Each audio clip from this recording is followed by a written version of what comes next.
Hello. जय हिंद दोस्तों। CISF CM exam 2023 के लिए पिछले वर्ष पूछे गए जीके के महत्वपूर्ण प्रश्न को हम लोग देखने वाले हैं दोस्तों। और सीआईएसएफ में बार बार पूछे जाने वाले प्रश्न हैं और बार बार रिपीट होते हैं। ओके दोस्तों, तो इन सब प्रश्नों को अच्छे से याद कर लीजिएगा। और दोस्तों आप लोग को हम जीएस और हिंदी की वीडियो प्रत्येक दिन अपलोड करते रहेंगे। इसके लिए चैनल को सब्सक्राइब कर लें। ओके दोस्तों, और आपको प्रत्येक दिन वीडियो जीएस और हिंदी की मिलती रहेंगी। ओके दोस्तों, तो आइए देखते हैं दोस्तों। पहला प्रश्न है, भारत में स्थानीय स्वशासन का जनक किसे माना जाता है? डलहौजी, माउंटबेटन, कार्नवालिस या रिपन को? तो इसका आंसर क्या होगा दोस्तों?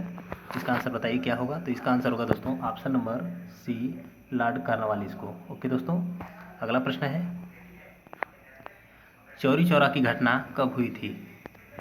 13 मार्च 1922, 5 फरवरी 1922, 3 मार्च 1922, 5 मई 1922।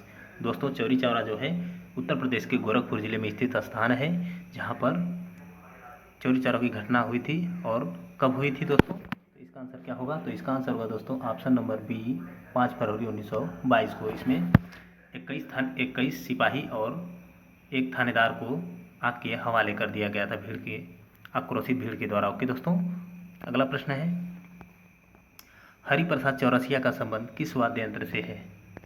तबला, बांसुरी, शहनाई, वीणा। इसका आंसर क्या होगा? तो इसका आंसर होगा दोस्तों ऑप्शन नंबर बी, बांसुरी से। ओके, अगला प्रश्न है दोस्तों, संविधान सभा की प्रथम बैठक कब हुई थी? 9 दिसंबर 1946, 11 दिसंबर 1946, 13 दिसंबर 1946 या 21 दिसंबर 1946? इसका आंसर क्या होगा? तो इसका आंसर होगा दोस्तों ऑप्शन नंबर ए, 9 दिसंबर 1946 को संविधान सभा की प्रथम बैठक हुई थी।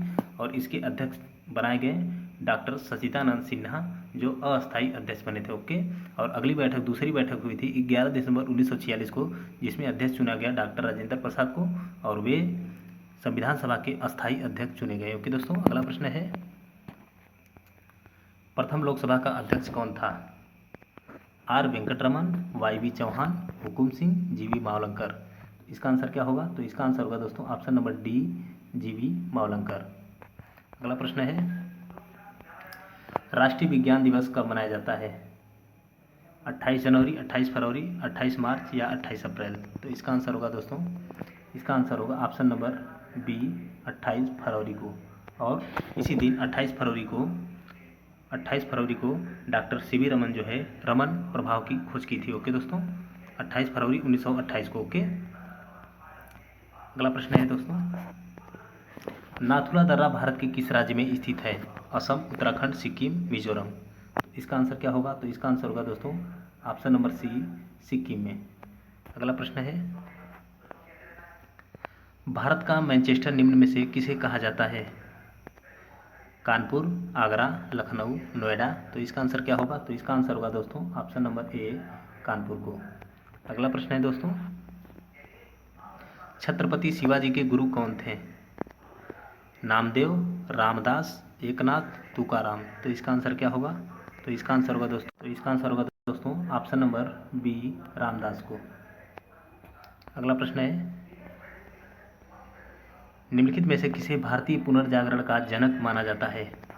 राजा राम मोहन राय, रविंद्रनाथ टैगोर, स्वामी दयानंद सरस्वती, स्वामी विवेकानंद। तो इसका आंसर होगा दोस्तों ऑप्शन नंबर ए, राजा राम मोहन राय को भारतीय पुनर्जागरण का जनक माना जाता है। ओके दोस्तों, और स्वामी दयानंद सरस्वती का मूल नाम क्या था और स्वामी विवेकानंद का मूल नाम क्या था? तो स्वामी विवेकानंद का जो है दोस्तों मूल नाम था नरेंद्र दत्त, और स्वामी दयानंद सरस्वती का मूल नाम था मूल शंकर। ओके दोस्तों, ये एग्जाम में पूछे जाने वाला प्रश्न है। अगला प्रश्न है दोस्तों, भारत का उपराष्ट्रपति बनने के लिए न्यूनतम आयु कितनी होनी चाहिए? 25 वर्ष, 30 वर्ष, 35 वर्ष या 40 वर्ष? तो इसका आंसर क्या होगा? तो इसका आंसर होगा दोस्तों ऑप्शन नंबर सी, 35 वर्ष। ओके दोस्तों, अगला प्रश्न है, भारतीय संविधान का कौन सा अनुच्छेद राज्य सरकार को ग्राम पंचायतों के गठन का निर्देश देता है? अनुच्छेद 32, अनुच्छेद 37, अनुच्छेद 40, अनुच्छेद 51। तो इसका आंसर क्या होगा? तो इसका आंसर होगा दोस्तों ऑप्शन नंबर सी, अनुच्छेद 40। ओके दोस्तों, अगला प्रश्न है, भारत का सबसे ऊंचा जलप्रपात कुंचिकल जलप्रपात किस राज्य में स्थित है? कर्नाटक, आंध्र प्रदेश, असम, महाराष्ट्र। तो इसका आंसर क्या होगा? तो इसका आंसर होगा दोस्तों ऑप्शन नंबर ए, कर्नाटक राज्य में। अगला प्रश्न है, प्रसिद्ध गिर राष्ट्रीय उद्यान कहाँ स्थित है? गिर राष्ट्रीय उद्यान किस राज्य में स्थित है? मध्य प्रदेश, गुजरात, राजस्थान, छत्तीसगढ़। तो इसका आंसर क्या होगा? तो इसका आंसर होगा दोस्तों ऑप्शन नंबर बी, गुजरात में। अगला प्रश्न है दोस्तों,